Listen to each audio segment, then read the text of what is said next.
বরগুনায় একটি বেসরকারি ক্লিনিকে যমজ কন্যা সন্তানের জন্ম দিলেন এক প্রসূতি। ওই প্রসূতির নাম কি? মানে আপনার মাহমুদ আক্তার। স্বামীর নাম বাদশা। স্বামীর নাম বাদশা। গ্রাম মধ্য কাজিরাবাদ, বেতাগী উপজেলার, বরগুনা জেলার বেতাগী উপজেলার 6 নং কাজিরাবাদ ইউনিয়নে মধ্য কাজিরাবাদ। এইখানে ভর্তি হয়েছেন কবে? আজকে সকাল 10টায়। সকাল 10টায়। সিজার করছে কোন ডাক্তার? মাহমুদা ডয়েরি, ফাতেমা ডয়েরি। ফাতেমা ডরথি। হ্যাঁ, ডরথি, ফাতেমা ডরথি। এই কন্যাদার বাবা কি করে? গার্মেন্টস কর্মী না? উন্নত চিকিৎসার জন্য ডাক্তার আসলে সোরাব ডাক্তারকে আপনারা দেখাইছেন, কি বলছেন? ফাতেমা ডয়েরি আমাদেরকে পরামর্শ দেন। উনি আমাদের বরগুনা সদর হসপিটালে কর্মরত সোরাব হোসেন শিশু বিশেষজ্ঞ, তার পরামর্শ নেওয়ার জন্য বাচ্চাকে সরাসরি দেখাইতে বলে। তারপরে আমরা বাচ্চা নিয়ে ডাক্তারের কাছে যাই।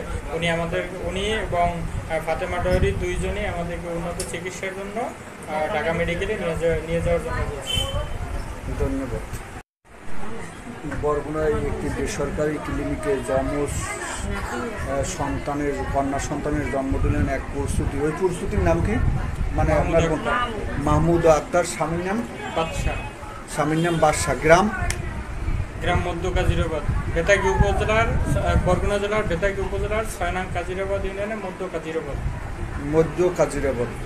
এইখানে ভর্তি হয়েছেন কবে? আজকে সকাল 10টায়। সকাল 10টায়। সিজার করছে কোন ডাক্তার? মাহমুদা ডয়েরি, ফাতেমা ডয়েরি। ফাতেমা ডরথি। হ্যাঁ, ডরথি, ফাতেমা ডরথি। এই কন্যাদার বাবা কি করে? গার্মেন্টস কর্মী না?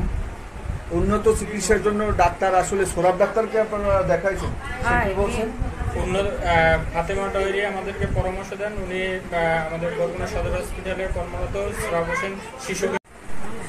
বরগুনায় একটি বেসরকারি ক্লিনিকে যমজ কন্যা সন্তানের জন্ম দিলেন এক প্রসূতি। ওই প্রসূতির নাম কি?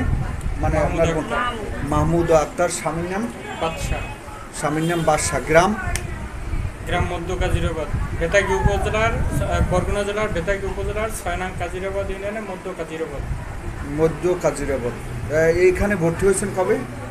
আজকে সকাল 10টায়। সকাল 10টায়। সিজার করছে কোন ডাক্তার? মাহমুদা ডয়েরি, ফাতেমা ডয়েরি।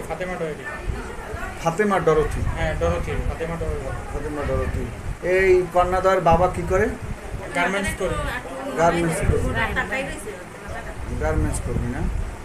উন্নত চিকিৎসার জন্য ডাক্তার আসলে সোরাব ডাক্তারকে আপনারা দেখাইছেন, কি বলছেন?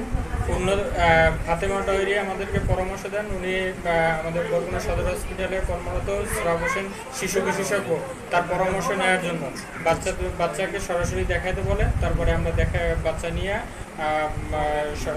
ডাক্তারের কাছে যাই। উনি এবং ফাতেমা ডয়েরি দুইজনই আমাদেরকে উন্নত চিকিৎসার জন্য ঢাকা মেডিকেলে নিয়ে যাওয়ার জন্য বলছি। ধন্যবাদ।